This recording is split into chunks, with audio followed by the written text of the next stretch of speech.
نشتري حلل نوعها ايه.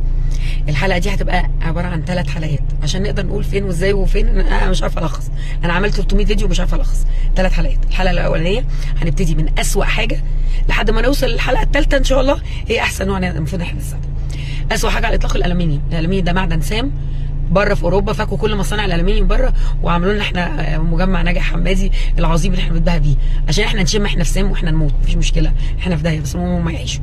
فالالومنيوم ده معدن سمي جدا، بيكون في المخ بعد ما بيتفاعل مع الاكل بيكون رقائق الومنيوم في قاع الدماغ، هي دي اللي بتسبب الزهايمر وبتسبب بقى الامراض اللي شبه الزهايمر بقى من اول عدم التركيز والنسيان المبكر والكلام ده كله.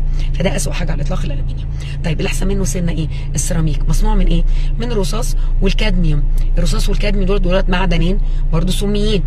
والسيراميك احنا كل ما بيبقى الوانه حلوه وزاهيه وجميله بندوس بيه اكتر، ما هو الرصاص هو المسؤول عن التلوين الزباله ده.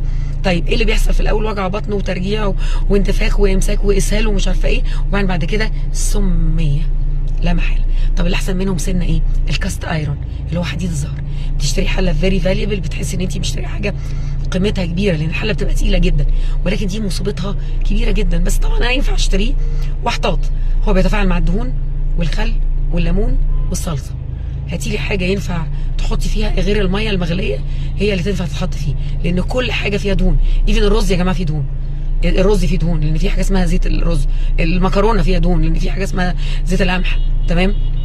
بس دي كده الحلقه الاولى، السنه الثانيه والثالثه.